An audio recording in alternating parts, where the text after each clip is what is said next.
ఇక్కడ బహుళ దేవాలయము మల్టీ టెంపుల్, శ్రీ శనీశ్వరాలయము మల్టీ టెంపుల్ బహుళ దేవాలయం, శ్రీ శనీశ్వరాలయం. శ్రీ శనీశ్వరుడు 5 ఫీట్ల శని విగ్రహము ఈ ప్రాంతంలో ఎక్కడనూ లేదు. ఈ యొక్క భూపాల్పల్లి జయశంకర్ జిల్లా ఫైంక్ లైన్ వెనుకనే ఉంది. ఈ తీర ప్రాంతంలో ఎక్కడనూ లేదు. ఒకవేళ పోయినట్లయితే శనిసింగనాపూర్ పోవాలి, అంత దూరం. కాబట్టి శ్రీ శనీశ్వరుని దర్శించుకోండి, మీ యొక్క శని దోషాన్ని తొలగించుకోండి.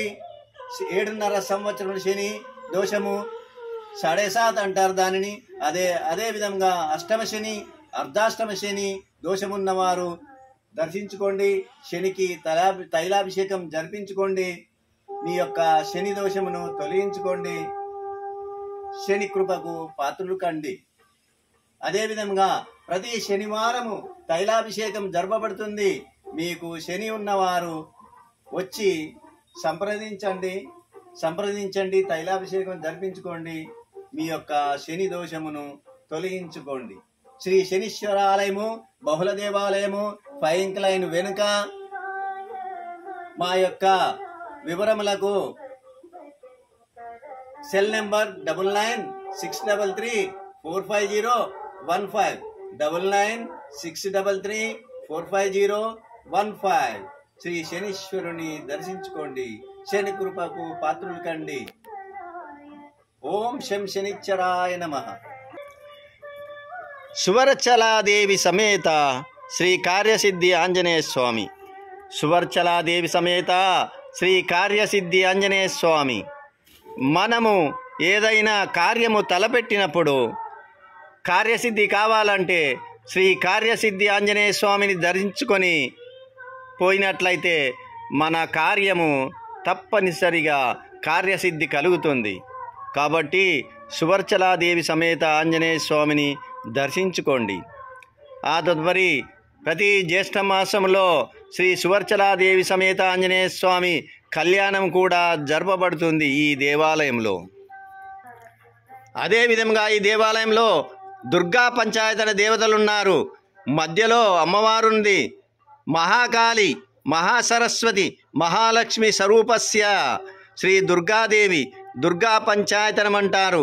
మొదలు శ్రీ సూర్యనారాయణమూర్తి ఎడమ నుండి సూర్యనారాయణమూర్తి మరియు విఘ్నేశ్వరుడు, మధ్యలో అమ్మవారి పక్కపంటి శివుడు, ఆ తదుపరి విష్ణుమూర్తి, ఆ తదుపరి నందీశ్వరుడు ఉన్నాడు. మొదలు శ్రీ సూర్యనారాయణమూర్తి, ఆ తదుపరి విఘ్నేశ్వరుడు, ఆ తదుపరి శ్రీ దుర్గాదేవి, ఆ తదుపరి శ్రీ శివుడు, ఆ తదుపరి విష్ణుమూర్తి. ఆ యొక్క శివునికి ఎదురుగా నందీశ్వరుడు ఉన్నాడు. మనకు దుర్గా పంచాయతనం అంటారు. ఈ ఆలయంలో దుర్గా పంచాయతనం ఉంది. మనకు సృష్టిలో పంచాయతన దేవతలు ముఖ్యము. అదేవిధంగా మధ్యలో ఎవరు ఉన్నట్టయితే ఆ యొక్క పంచాయతనం అంటారు. మధ్యలో అమ్మవారు దుర్గాదేవి ఉంది కాబట్టి దీనిని దుర్గా పంచాయతనం అంటారు. అదేవిధంగా మధ్యలో శివుడు ఉన్నట్టయితే శివ పంచాయతనం అంటారు. అదేవిధంగా విష్ణుమూర్తి మధ్యలో ఉన్నట్టయితే విష్ణు పంచాయతనం అంటారు. అదేవిధంగా విఘ్నేశ్వరుడు మధ్యలో ఉన్నట్టయితే విఘ్నేశ్వర పంచాయతనం అంటారు. అదేవిధంగా శ్రీ సూర్యనారాయణమూర్తి మధ్యలో ఉన్నట్టయితే సూర్య పంచాయతనం అంటారు. ఈ యొక్క సృష్టిలో పంచాయతన దేవతలు ప్రధానము కాబట్టి ఇక్కడ ప్రతిష్టాపన జరిపించబడింది దుర్గా పంచాయతనాన్ని.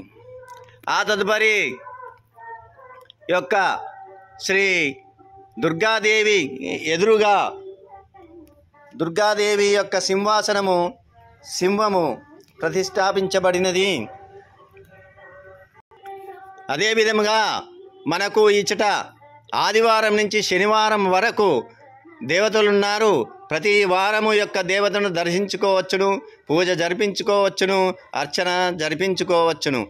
ఆదివారం రోజు శ్రీ సూర్యనారాయణమూర్తి మనకు సృష్టికి వెలుగునిచ్చే శ్రీ సూర్యనారాయణమూర్తి. అదేవిధంగా శ్రీ సూర్యనారాయణమూర్తిని దర్శించుకొని పూజలు జరిపించుకొని అర్చనలు జరిపించుకున్నట్లయితే, అభిషేకాలు జరిపించుకున్నట్లయితే ఈ యొక్క గాంధర్వ దోషము అనేది తొలగిపోతుంది. గాంధర్వ దోషం అనేది తొలగిపోతుంది శ్రీ సూర్యనారాయణమూర్తిని యొక్క పూజ జరిపించుకున్నట్లయితే. అదేవిధంగా విఘ్నేశ్వరుడు అంటే విఘ్నాలకు అధిపతి. ఏ విఘ్నానికైనా శ్రీ విఘ్నేశ్వరుని పూజించినట్టయితే విఘ్నములు తొలగిపోతాయి. అదేవిధంగా శ్రీ దుర్గాదేవిని దర్శించుకోవచ్చును. ప్రతి శుక్రవారము దర్శించుకోవచ్చును. అదేవిధంగా మనకు సోమవారం రోజు శ్రీ శివుడు ఉన్నాడు, అభిషేకము జరిపించుకోవచ్చును. అదేవిధంగా మంగళవారం రోజున శ్రీ సువర్చలాదేవి సమేత కార్యసిద్ధి ఆంజనేయ స్వామిని దర్శించుకోవచ్చును. అదేవిధంగా బుధవారం రోజున శ్రీ విఘ్నేశ్వర స్వామిని లేక విష్ణుమూర్తిని దర్శించుకోవచ్చును. బుధవారం రోజున విష్ణుమూర్తిని కానీ విఘ్నేశ్వరుని కానీ దర్శించుకోవచ్చును, అభిషేకము జరిపించుకోవచ్చును.